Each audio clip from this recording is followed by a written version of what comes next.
Welcome in to Three to Hardaway, aka the three-man gelling week, aka the best big three since LeBron D Wade, and Boz live on YouTube and provided anywhere you listen to a podcast, Apple Podcasts, Google Podcasts, Spotify, anybody podcast. We back again with some NBA news right before we got to watch this game today, Memphis versus Houston. So we got to give a shout out to our guy Penny Hardaway, the namesake of the podcast place. If you don't know who I am the walking bucket providing instant offense. It's your boy Savage. Up here, we got my guy, the coach on the sidelines, taking him to school on and off the court, apparently because he was hooping this week in the adult rec league. And when I say it's really shitty, it's really shitty. Shitty, what's good? How you feeling? And I'm glad you mentioned that because they had me. I'll keep it PG. They had me effed up this past week. But talking about a one-game series, North Hills took that one game against Summit, and we'll be playing again for the semifinals player because they tried it with us. But it's really shitty, man. Checking in. We also got your favorite DJ's favorite DJ, the sample man himself, Mr. Tev Shakir. Tuke, what's good? What's good, y'all? What's good? Hey, shit, on a scale of 1 to 10, how sore is your body? Day after probably about 7. 7. Okay. Yeah. 7 ain't bad. That's about average. All right. Yeah. All right. All right, man. Tevin said he got a trivia question for us this week, of course.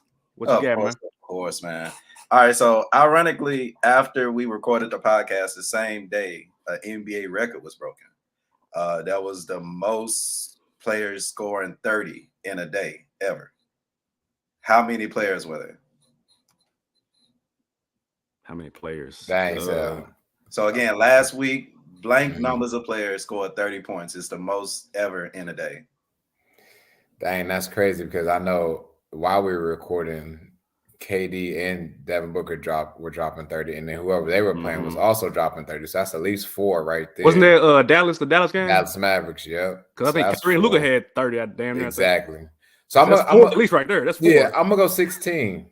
I'm gonna go 9, 10. No, 10. I'm gonna do 10. 10. Sheedy, you're super close. You're super close. It was 18. 18? 18 players scored 30. Real quick, I'll name them off. Paul George had 42, Zach had 42, Dame had 41, Jason Tatum had 40, AD, who the hell guarding him, he had 39, Manuel Quigley had 38, SGA had 38, KD had 37, Book had 36, same game, Kawhi Leonard 34, Luka 34, Mikal Bridges 33, Bradley Beal 33, that's probably his first time scoring 33. Williams 32, Julius Randle 31, I think it's Jalen Green 31, Kyrie Irving. And you still going? Desmond Bain 30. So that's 18. Wow, and you actually showed there were 2 people from the Knicks that got it, and wow, quickly was up there. Yeah, it was up there. Yeah. I just thought that was interesting, man. I have to share it with y'all. I mean, in the season where 2 players scored 71 points, I mean, 30 and 40 is like the new 15, 20. Yeah. I'm just like 18 dudes, man. We ain't playing defense in 2023. Hey. Not yet. Anyway, man, before we get into the actual show, shout out to everybody that's following us on TikTok. Any publicity is good publicity too. Any good publicity. Well, let me say this, man. Look, I'm happy you called them out because I learned literally this past week the difference between Instagram followers and TikTok followers. IG followers give love, they cool, and everything, cool as hell. These TikTok words. Oh my God, they are from a different breed. I remember somebody on social media said that in high school they separated the honors clear, the AP, the regular kids, the special needs. Social media, specifically TikTok, is where we all met and that we shouldn't be at. That's where we all at. I seen one dude post, I had this like, man, I bet your videos ain't got 2 views. He had no videos. He had no videos. Yeah, I'm like, bro, this TikTok and IG, right? Nah, hell no. That should say everything. So everybody making content, just be aware of the platform that you're trying to be good on because it's different. It's different. Hey, gotcha. I love it, man. Any publicity is good publicity for me. I mean, that Friday video had like 13,000 and counting as far as the views, man. So, hey, we'll take it. Like I said, I'll be in the comments, be like, thank y'all for engaging. We'll take the view and the like in the comment. Yeah. We'll keep it rolling, you know. We ain't here to argue. We are. No. I'm too grown for that. I ain't You're a grown ass man. If you're a kid younger than me, I'm not gonna sit up here and have a Twitter moment, you know. You can be older than me. I'm still not having an argument. Right. So yeah. But yeah, man, shout out to everybody following us on TikTok, Twitter, and Instagram at 3 the Hardaway Pod. We also gained 13 subscribers this week on YouTube, so y'all making it do what it do. Of course, the goal is getting to 100, so let's keep it rolling.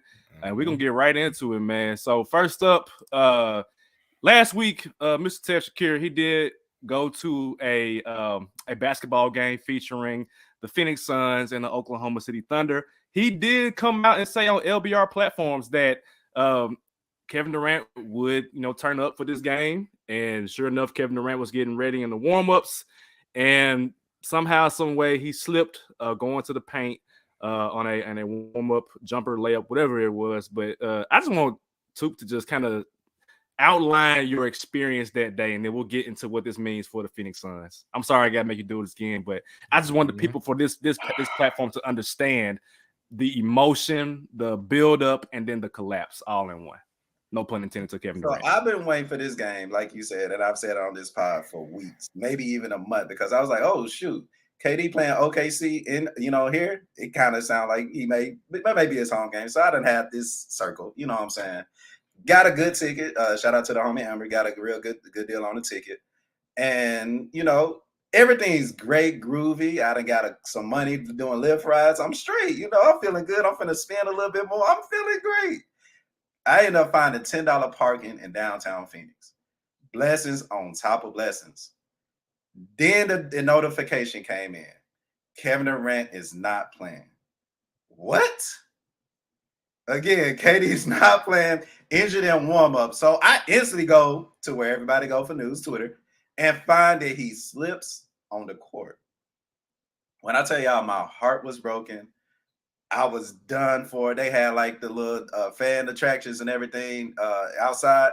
They had like this little mini inflatable hoop thing. When I said I didn't miss y'all because I was just pissed, give me the damn ball.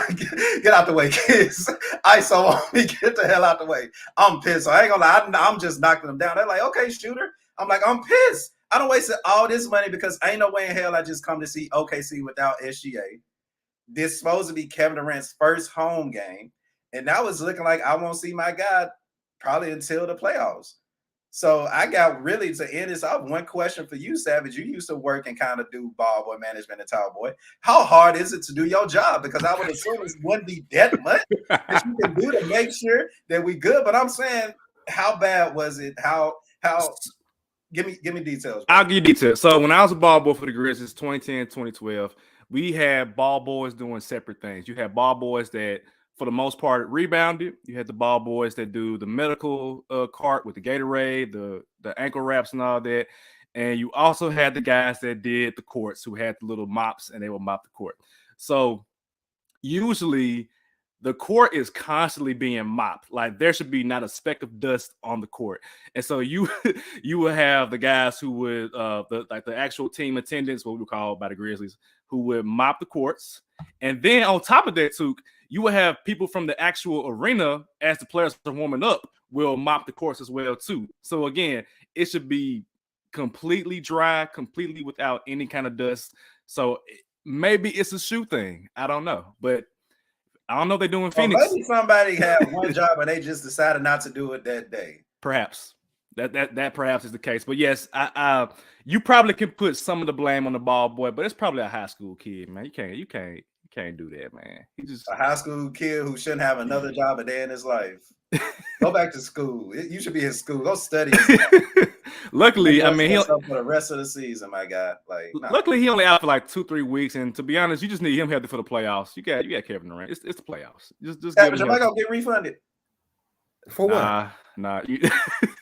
Granted, Devin Booker scored 40. I like to see that. Terrence Ross hit like 18, 30. Hey, T. Ross killing right now. Hey, I'm gonna get my shots up.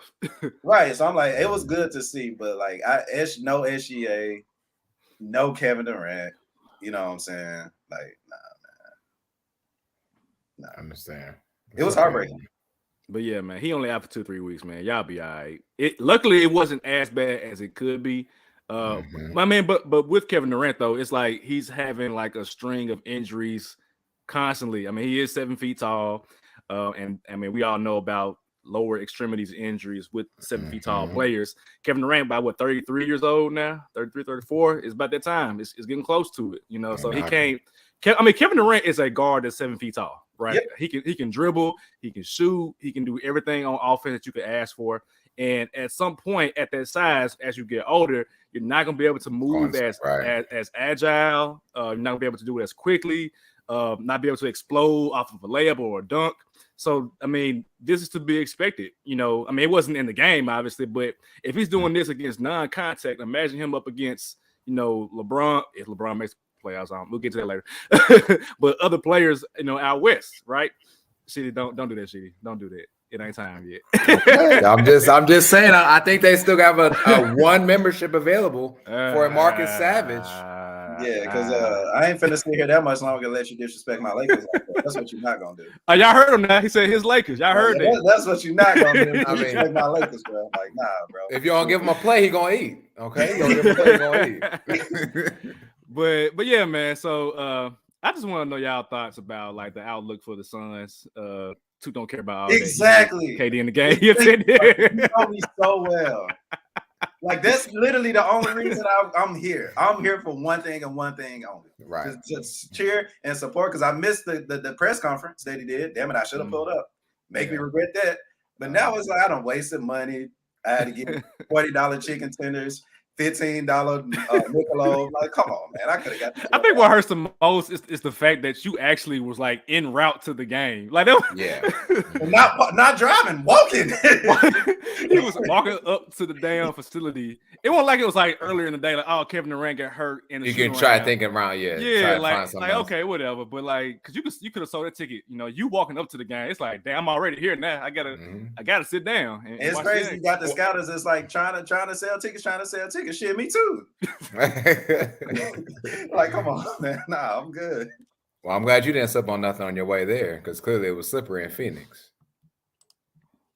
But yeah, man. So the Suns lost to the Kings last night. And if I'm not mistaken, they got like a stranglehold on the 4th spot, if I recall correct. Let me see. The Suns, the Suns are up 2 games, and the Clippers. I mean, they kind of hot and cold, but I think they're gonna be supplanted in that 4th spot regardless, because I mean the Grizzlies and the Kings are battling out for 2 and 3, and the Suns are just kind of just right there, so they kind of just stuck, I think. Yeah, I agree. So with that, are you concerned about Kevin Durant long term? No. I mean, it may be a blessing in disguise because like now he's like playoffs, you know what I'm saying? And when he did play with the team, they didn't lose.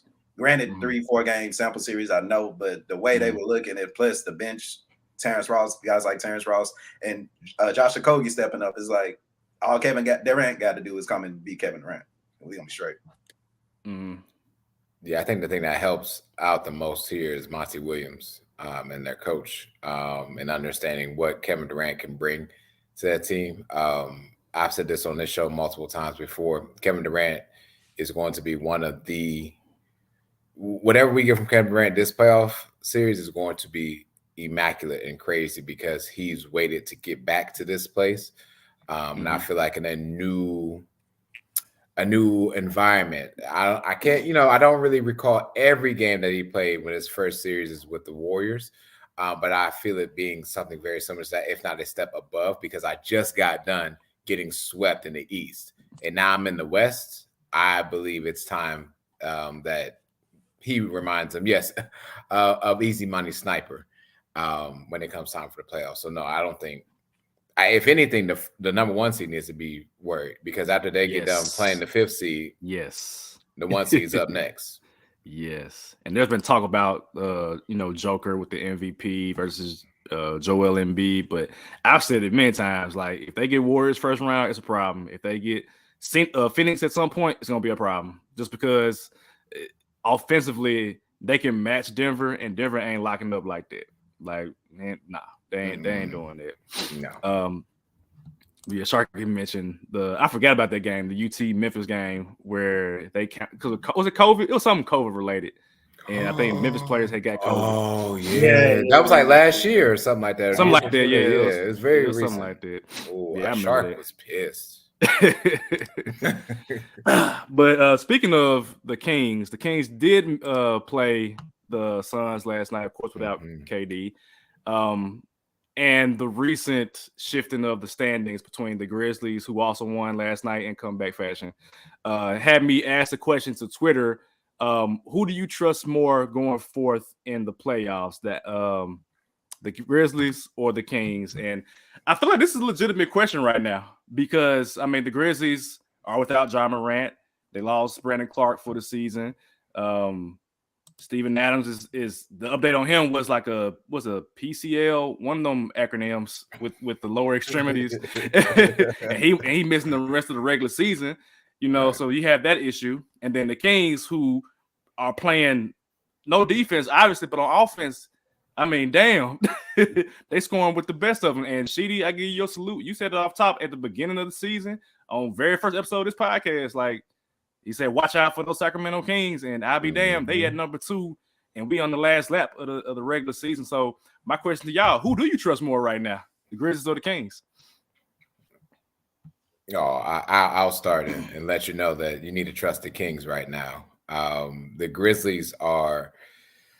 Kings are a team that are to me, no matter who comes out as the 7th seed, could win their first round playoff series. I think the Kings will submit themselves as the 2nd seed. I think the Grizzlies will fall to 3rd seed. And then I believe moving forward after that, they'll play whoever wins between the 3 and 6. So right now, I think the Kings are the better team that I would trust.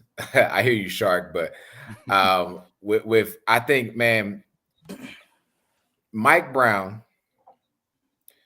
Coach of the year. Coach of the year. Gotta be. And whoever you can call their even executive of the year too. Yeah. Because let's talk about I was just about to go there. The Lakers didn't want him for $9 million. Well, he went to Sacramento and cashed out, ain't he? Yep. And then getting Sabonis on the offseason, like Kevin Huter. Like, this team has enough of what it takes to me win a first round series against whoever gets in that 7th place. The Grizzlies, to me, will either be gone in the first round or they'll sneak into the 2nd round just to be eliminated quickly. And so I'm going to take the one with the better coach to me right now this season. I'm going to take the one with the better all-around cast right now. I mean, you remove let's say you remove De'Aaron Fox from the Kings, which I believe has been gone for some time or was gone, I think, even the most recent game, and they still won. The Kings have a better team to me all around. And so to me, the scariest team is the Kings. No knock on the Grizzlies, but the Grizzlies have been falling apart ever since they were fine in the West.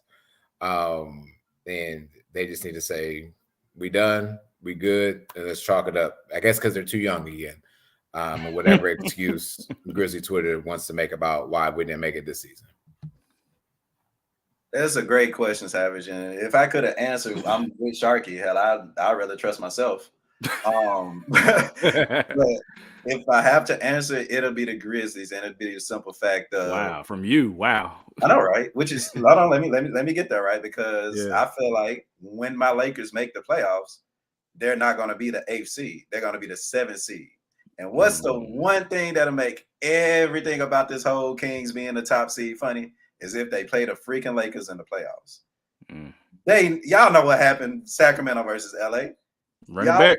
If basketball fans just Tim Donaghy got a whole series. It made damn near Tim Donaghy at this point. So you asking me who I got between the Lakers and the Kings? Lakers 7, Kings 2nd. I'm picking the Lakers and I'm putting my money on it. So let's say hypothetically that don't happen. I still think and I'm hoping, praying, wishing that regardless of who we play in the first round, we use that motivation of we find in the West as to say we can't get our asses whooped in the first round. that's kind of where I kind of want to take it. It's like you called out everybody, and you got a losing record against the West. If you fall flat on your face in the first round, of course, this is with Giant and Steve playing. You fall on your face in the first round, it's gonna be some moves that need to be had, and I can't wait to talk about it here in Star 5. So, for the sake of conversation and sake of, I actually still want the Grizz to succeed. I'm gonna roll with them, even though Sheedy, everything you just said about the Kings is 100% correct. My thing is, y'all know how I feel about jump shot teams in the league, in the playoffs. Not in the regular season. Cool, do what you got to do. But when the court gets smaller, I'm not trusting jump shooting teams if you're not named the Warriors. That's just how I feel about it. So, hey, you asked me, I'm gonna roll with the Grizz. I can respect that. Real quick with the Sacramento Kings, here are their like records as far as like the different divisions of it. They're 21-13 at home, so obviously they're winning more games at home, which is not on par with like Denver, who's won 30 games at home, Memphis, who's won 28, Golden State, obviously with the home and away records they get is literally the opposite. But the Kings are 21-13 at home, 19-13 on the road, which is the best right now of the top 6 teams in the Western Conference. So they can go and win a game on the road. I don't know that. That's interesting. 19-13, yeah. They're 8-6 in their division, which makes sense because you got Golden State, Clippers, Lakers, all in their division. And then in the conference, they're 27-14, which is actually the second best, which makes sense again, second in the West, second best in the conference behind the Denver Nuggets, who are 32-13. So this is a legitimate Kings team. Like they legit. They are legitimate in terms of like they win on the road, they win in more games at home than they lose, even though it's not as good as everybody else's. And they're 27-14, second best record in the conference. So it's a legitimate team. And not to mention they're the best scoring team in the league, 121 points a game. So that's about 30 points a quarter. But they're giving up 119. So it's like, damn, y'all ain't guarding nobody. I'm gonna say I trust the Grizzlies more, which is crazy to say given the tumultuous season that they've had. But I feel like Ja Morant's absence is good, not only for the team, but for him as well. He can rest his legs because he coming back at some point. The league, like people talking about him getting suspended, I don't believe that bullshit. No, they need Ja Morant to play in the playoffs. That's box office right there. He gonna play. But I think that it's good for him to miss these games because I said on Twitter yesterday, 2 and 3 don't really matter because at some point you're going to get Kings and Grizzlies in the second round of playoffs. And I, as a Grizzlies fan, would rather us go to Sacramento first, win game 1 or game 2, and then go back to the best home court advantage in the league at FedEx Forum or second best, depending on if you look at record or whatever. But I'm going to trust the Grizzlies more because they've been there. They've done this. They've taken their punches on the chin before. They're tested in the playoffs. They've played good teams. They've seen what it's felt like to lose to the Warriors, to be tested by the Timberwolves, to be in the play-in game. The Kings ain't been in the playoffs in like what 20 years, roughly. So I mean, I think it's gonna be on fire, but I think like once the game slows down, and like Tuke mentioned, the jump shooting team. They got to figure out how to get those buckets in the half-court offense. Now, that being said, Sabonis can get a bucket in half-court offense, but if you're telling me who do I trust more, Sabonis on offense or Jaren on defense, give me Jaren to play defense in the post. So I'm gonna actually say the Grizzlies is the one that I trust more. But the Kings are a problem, and they will be a problem going forth for the next couple of years. So, too, right now as it stands, let me go back to the standings real quick. The standings are in the play-in Minnesota, Dallas, Lakers, and Utah. So right now they will have Minnesota or Dallas. You think they'll beat Dallas in the series? We can't even beat Luka by himself. What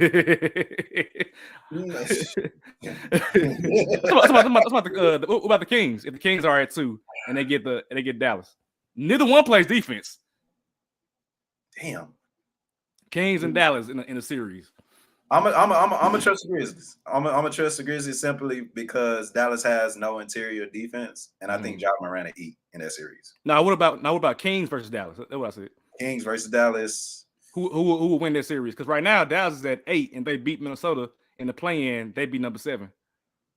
I'm I'm gonna go Sacramento. I don't want to. But I go Sacramento simply because it's gonna be straight offense on both sides. And you talking about the Kings, who still, what you just said, with all the records, even having the best away games, like they can probably still win in Dallas in that series.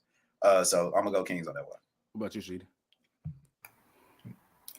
6 games, Kings. You said that without any type of questioning at all. Now Dallas been playing trash. Like they scoring, but it's ugly. And as somebody who said that Dallas is going to be better in the playoffs, I'm a little bit concerned, But you got something? I'll say why. The Mike Brown is a defensive coach. Yep. And so yes, we have not seen that translate thus far. No.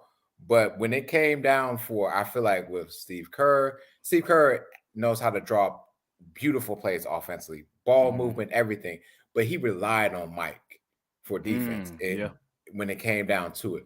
And so I believe Mike will find a way to outcoach Jason Kidd and figure out how to stop those two. Because, I mean, don't get me wrong. You still got Kyrie and Luka. Let's not sugarcoat that, right? But, and after that, where are we at? You see what I'm saying? And I think the Kings, I know the Kings have more to offer on a daily basis to help out De'Aaron Fox and Sabonis and whoever, Cuter, Monk, whoever it feels like going off on that day. And as well, man, we don't give, I think, I'm going to say this and I'll let it go. The other D. Mitchell. Davion Mitchell. Yeah, he's nice. When he decides to play his role and shut his mouth. Speaking of shit, that game you mentioned where Fox was out, Davion had about 15 points, 3 threes. Like, dude, he came in and was ready, man. And that's not his bread and butter. His bread and butter is defense. So if this series comes about, or when it comes about, he will be the X factor to help out this team.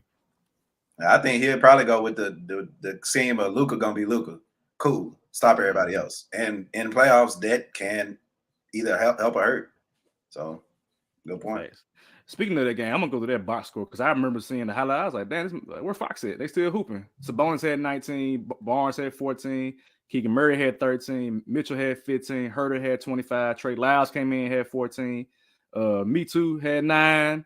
Monk had 11. Like, they had scoring from everybody, even though Fox was not there. Like, it's concerning. It's concerning if you're a Grizzlies fan. Because, and then when you flip the script for the Mavericks, you see maybe 2 to 3 players that score above 20. Yeah. That's it. Yeah, it's concerning. I would personally love to see a Kings and Grizzlies second round series solely for the fact that do not let the Kings win because, oh my God, Grizzlies Twitter might actually, I kind of want to see that happen. I kind of want to see it happen just because, like, that means that pressure is now applied now. You got the Kings who ain't did shit for like 20 years, and all of a sudden they beating you in their first playoff series in like 20 years to go to the We're supposed to make the finals this year. Man, I kind of want to see it happen for both ways. So, but yeah, man. Speaking of the play-in, the current play-in standings, and I'll kind of get into that before we talk about the actual players we want to talk about in the play-in. But the play-in right now out east is Sheedy's Miami Heat. I think y'all stuck there, man. I think this is what it's going to be. Miami's at 7. Atlanta is at 8. Toronto's at 9. They've been coming up, and Chicago has taken over Washington at 10. And then out west, I mentioned before, Minnesota, Dallas, Toots Lakers, and Lloyd from marketing and the Utah Jazz. So I asked the guys earlier this week, give me one guy or more than one guy that you would not want to see in a one-game playoff series, because that's for the most part what the play-in is. It doesn't matter what the matchup is. Sometimes it's a matter of, like, I have a better player than you, and so you can't stop it. It's like if, for example, Damian Lillard was in a one-game playoff series, I'd be like, damn, I got to go get Damian Lillard, who just put up 71 points in a game. Or if it's like Steph Curry is the greatest shooter of all time. Damn, I got to see him in a one-game series at the freaking Chase Center. So I can go first, man, just based on what I see here. Ladies and gentlemen, you do not want to see this version of Anthony Davis. You do not want to see this version of Anthony Davis. I put in the group chat earlier in the week, I said, y'all, Anthony Davis is rebounding now. He hasn't been rebounding since he got to the Lakers. Like before, even in the season where he went ham in the bubble, it was like 9 rebounds a game, 8 rebounds a game, 9 rebounds. You talking New Orleans. Yeah, New Orleans. Yeah, exactly. He's averaging 12.5. What that tells me, rebounding is effort. GD will tell you that as a coach. Rebounding is effort. That means that man is trying to do what he got to do. And I'm sure LeBron's in his ear. Coach Ham is in his ear, which Coach Ham, hey, salute. I was giving you criticism all year, and I'm seeing it. I'm seeing it now. I hate to say that now because I was like, man, they ain't make the playoffs, but I'd be damned if D'Lo came back the other day and gave him 28 points. And I love D'Lo, left-handed player. I love D'Lo. He came back. You got Vanderbilt. You got Beasley. The team looked good. And if you got Anthony Davis. Oh, what you say? What you say? I said the team looks good, man. Woo! The team look good. What team is it? What team is it again? Whose team is it? Who? The Lakers. Why? The Lakers look good, man. Like Anthony Davis, look, that's my favorite player on the Lakers right now. Anthony Davis, I've been with Anthony Davis since he was with the Pelicans, man. Like when Anthony Davis is putting up 30 and 22, nobody can guard this man. That's why I had the hashtag who guarding AD. When that jumper is working, when that mid-range is working, defensively, no question. I have no question about defense. Rebounding, no question. When that man is motivated, though, nobody can guard him. And LeBron is chilling until he can come back. You add LeBron to this equation, I am concerned as somebody who said they ain't making the playoffs. So this is me coming down the platform to say kudos to the Lakers. I hope y'all do get in for the purposes of entertainment, but I don't want to see AD in a one-game series. Not this version of him. No, absolutely not. I think for me, I actually would go with his teammate LeBron James. It may be cliche or whatever, but correct me if I'm wrong. The last time the Lakers were in the playoffs was the play-ins. Was the bubble. Bubble, yeah. So you got LeBron who had a. Well, actually, no. It was a year Phoenix went to the finals because LeBron got hurt. Everybody got hurt that year. Okay. Yep. Okay. So even then, with that taste in his mouth, he didn't have a literally record-breaking season. He wants to make the playoffs. And with this team now, he can. With his team now, he don't have to do much offensively as well. So you get a better, more rested, better rounded defensive LeBron James out there. I don't want to see that combined with your guy AD. Nah. So if I'm the players, I don't want to see the Lakers at all. Try to get them in the 6th round. I mean, the six. And shoot, by the way it's looking, 6. Let me see. They are 2.5 games out. 2.5 out. Oh, they'll be there. I mean, the Warriors, they're gonna pay rent there. They coming. 1.5. They 1.5. 1.5 game out. Hey, listen, the Warriors' next 3 games are Suns, Clippers, Hawks, Grizzlies. They got Rockets, but Mavs and Sixers. So hey, it ain't easy for. If I'm those teams in the Western play-ins, I'm praying that I'm seeing Golden State instead of LeBron. Yeah, and AD. I'm praying. Damn, man, I can't believe this, man. I can't believe this shit. Go and get your paperwork, Savage.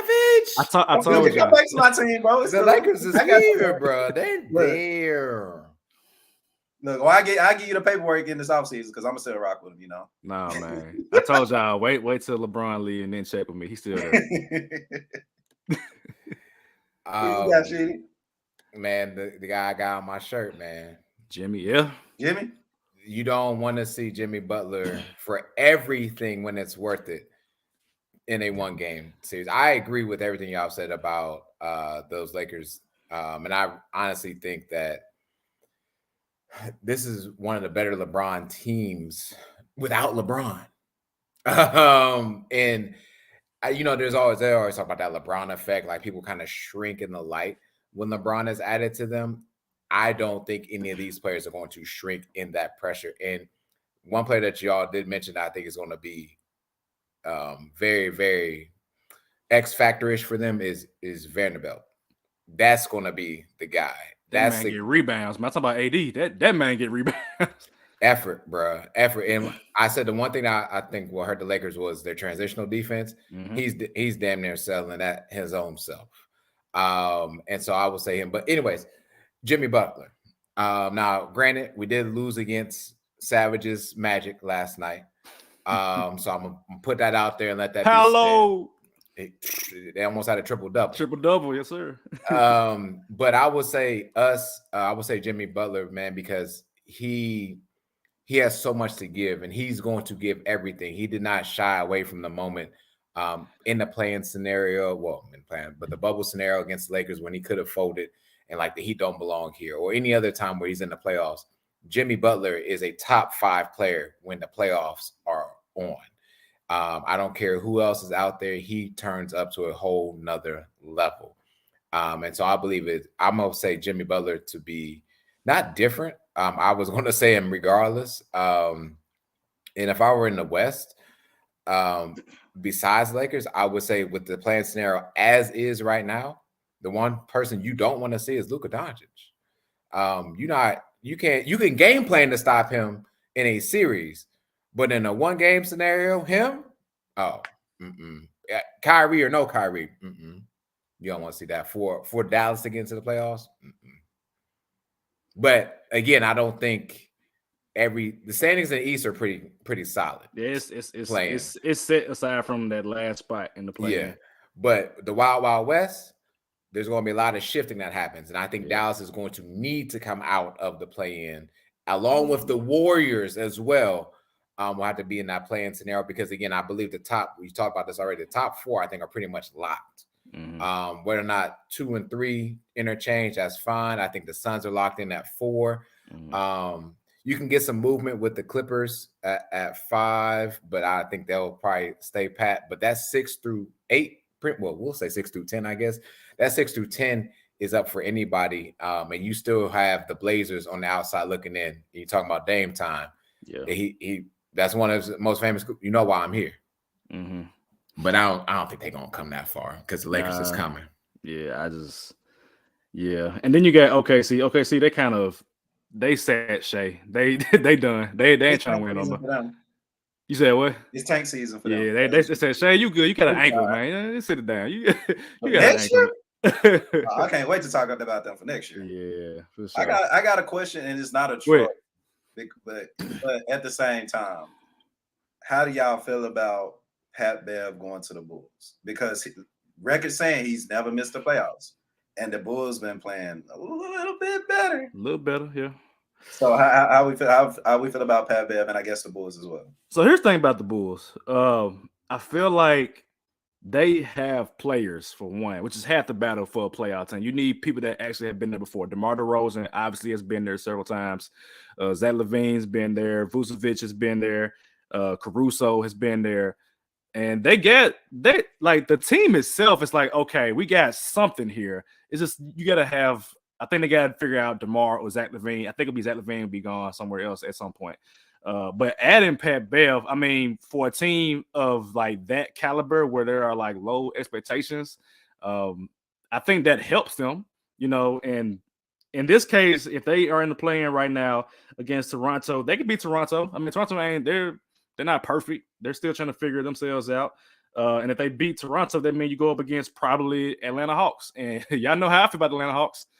You can mess around, beat the Atlanta Hawks, and then get your ass kicked by Milwaukee in the first round. But I mean, I'm not mad at Pat Bev being added with Chicago. I don't think it means much, but I think it helps her chances to make the playoffs. Yeah, so that could continue the streak for Pat Beverly if they are able to do that. Yeah, I agree. If we were to stop the NBA right now and they were to play these 2 games, and I agree with how the scenario will play out, I think, what's the name? The Hawks will lose to Jimmy. And then you have the Bulls actually beating the Raptors because the Raptors will need more scoring during that time, and I don't think they have enough scoring. I mean, Pascal is awesome. Fred VanVleet will put you up some points, but in that one game scenario, I just don't think that's enough. And at this point, Pat Bev will be the 10th seed, or the Bulls will be the 10th seed, so they're playing the villain role, so to speak. So they're going on the road to win these games. That's what Pat Bev thrives in. Yeah. And so I think that would be a very, very sneaky move. But I think I believe if the playoffs were to start now and the play-in scenario were to start now, that these Chicago Bulls would have a great chance of getting in and could get in, which again goes against what we said earlier this year because we definitely have the Raptors in there and the Hawks. But my, how the year has changed and panned itself out. Quick question, Sheedy. I've been watching some Boston games. They ain't been looking good. I mean, they won last 2 games, but they kind of up and down. And if y'all do win the Miami Heat, I mean, that's been like a classic playoff matchup. I feel like every other year it's like Boston, Miami. And I haven't watched Miami. I have not watched Miami in a little bit just because I'm waiting for y'all to make the playoffs. I ain't watching y'all right now. But how comfortable are you against the Boston Celtics? Because I listened to a podcast the other day. They were saying Boston would win like 4 or 5 games. Is that like facts or what? Yeah, I have nothing against whoever said that. I have nothing against them because again, what did we do during the trade deadline? We waited until the Cavs bought out Kevin Love. Kevin Love gave 17 minutes, about 4 points the other day. God no. And Caleb Martin is getting dismissed on every play I see, even against the Raptors. So the problem that I have is that I don't want to say 4th seed, excuse me, but that 4 position that we've had, like a PJ Tucker, a Jay Crowder. I can even go back to Luol Deng, Chris Bosh. Like we've always had a veteran post player that can stretch the defense a little bit more. Kevin Love is just not it, ladies and gentlemen, and Caleb Martin definitely ain't big enough. And so we would get embarrassed. I'm going to give us a game at home. I was like 4 or 5 games though, Miami. I would give us. Hear me. I'm giving us a game, and I think that a game would be us winning game 3. But no, I don't believe that we have enough because Bam is starting to shrink again. Kyle Lowry is going to want some type of minutes for some reason. Kyle Lowry been ass this year. What man? It's time to sit down, man. It's time to trade his ass. Him and Duncan Robinson and the Polo gotta go this offseason. Hey, the Polo is retiring, man. I was just about to say shit. The quicker the season ends for y'all, the quicker your boy get his Polo. Like, thank God. Somebody asked what brand? What brand got to get him? Isaiah, USPA, Polo Ralph Lauren. You can give him the US Polo, man. You can give him that, and it's his size. I don't know what size he is, but it's his size that he needs. And just sit him on this bench, man. Karan right there with you. Go ahead, tag it up, whatever. But yeah, it's over with for that. The Kyle Lowry effect is really hurting us as well, man. We don't have enough to hide him anymore. Let me ask you this, man. And I kind of wanted to wait, but it's like, say hypothetically, when y'all lose in the first round, where do y'all go from there? That's my question. Like, where do you like? What is next? No rebuild? Do you trade Jimmy Butler? Do you trade Kyle? Do you like what would you want? Ideal scenario is we keep our 2 and blow it up and see what happens. I think you keep Jimmy, you keep Bam, and you trade away everything else to see what you can. Who wants what y'all have? Those, Tyler Hero maybe, but like y'all have nothing that I want. Nothing. Duncan Robinson is nobody's on wish list anymore. Kyle Lowry was never on anyone's Christmas list, and so I mean we're hurt because to your point, nobody really wants these players, and you can't trade them when the value's high.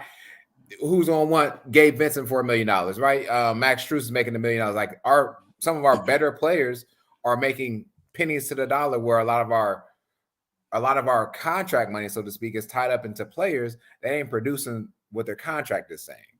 And so if we blow it up, then we keep Jimmy and Bam. But if we have to, you would have to get rid of Jimmy. You have to trade everyone away but Bam, and it becomes Bam's team.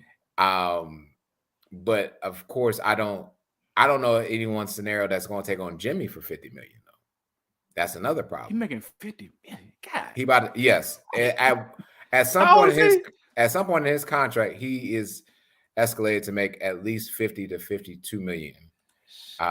Jimmy Knight, he put up dinner 40 yesterday, but okay, it's off. He 33. Hey, look, if I'm the Grizzlies, look. Nah, $50 million. I can't. Nah. No, that's a lot. Nah, I can't do that. I can't do that. Nah. That's a lot of Chelsea Clintons, bro. Bro, it's like you literally read my mind. But I'm done making rush hour references. $50 million. I was literally about to do it, but I remember how they treated me on TikTok, and I don't want. No, I'm good. I'm sure. $50 million. Hey, what happened to the amnesty clause? The amnesty was a one-time thing. You know, that was back in with the and that was just like forever. Yeah, it was a one-time thing. Yeah, we knew it. Mm-hmm. It was every team had one chance to amnesty a bad contract at that time. That was before the new CBA. So if you remember, I think that was prior to the 2011 season in the lockout, and then after they got done with that, it was like, okay, we restarted and everything. So, but yeah, they could bring it back. That'd be great. Bring back the amnesty clause. Because, man, you had fans like amnesty him, amnesty Kobe. I remember that. And then Kobe had that game winner. It disgraced everybody. The Mavericks, I believe. Said amnesty there. I remember that. That was a tweet. Mm-hmm. I remember that. Oh, man, I remember that. Man, he's still sharp. Jimmy ain't going nowhere. Jimmy ain't going nowhere, dog. Jimmy. Once he won that finals performance, bro, I think that's when he got signed that type of contract, bro. And it's backloaded, heavy. And, I mean, he's still putting the buckets on. I mean, somebody was. I mean, maybe somebody would take it. Depending on how much year he got left, but yeah, nah, man. Let me see if I had anything else before we get up out of here. Tonight's game. So if y'all ain't watching nothing tonight, I am curious about this Lakers and Knicks game. I'm legitimately curious because Jalen Brunson, he been averaging 30 points a game. Your boy Sheedy, 30 points a game for the month of March or February, whichever it was. Yeah, I mean, Black History Month happened. He still got them wrenches. I see. If I'm Dallas, I'm like, dang, I could have had Jalen Brunson for cheaper and kept all my pieces instead of trade for Kyrie Irving. I mean, it's cool, but Brunson for I think he wanted like 4 years, $50 million. He won 4 years, like 100 and 110, and the Mavericks. I thought less than that. Yeah, it basically won shit. Basically, you could have paid him and got an all-star. Basically, he didn't make it this year, obviously, but I'm watching that game because I want that's my measuring stick game for the Los Angeles Lakers tonight. Yeah, because I'm like, I can't believe this, man. I can't believe this. I literally cannot believe this. Now, part of it. Yes, tell them to come on, ride that train, ooh, and ride it. Ooh, part of it is come this. On, ride that train, ooh, and ride it. Lakers, let's go, man. I can't wait to say our Lakers. Like, I want to be able to experience that with you, at least for the rest of the season. Just for a little bit? Yeah, just for a little bit. It feels good to have, claim a team with 17 championships. If you would have told me in 2011 when we was in college that Tuke would be a Lakers fan, and I'd be like, nah, these dudes trash. I'd have been like, something wrong. We messed up somewhere. We got to go back and fix this. But that pandemic messed everything. Goddamn COVID just yeah. I forget what I was even finna say. Fuck y'all. That's all I got. I forget what I was finna say. I'm finna get up out of here. Anyway, y'all, we'll be back next week. Finna watch these Tigers. That's what you were gonna say. Finna watch these damn Tigers. You talking about the Lakers about to beat the Knicks tonight. Keep moving up that ladder, and there will be a 6th seed. They're not going to be a playing team. There will be a 6th seed. Jared Vanderbilt, bring them home. Whoever in the play-ins better pray they're a 6th seed. Bring them home. I can't. know that. Because our Lakers finna whoop some ass when LeBron come back. Hey, what Aiden. up, Aiden? Aiden, get us out of here, Aiden. Get us out of here, Aiden. Get us out of here, Aiden. Get us out of here, Aiden. I'm pulling up crypto, blood, everything if he becomes a Laker. I'm everywhere. Dripped out. I mean, red and blue makes purple. So you heard. Oh man. Okay. This ain't a football podcast. They gonna get you. That's him.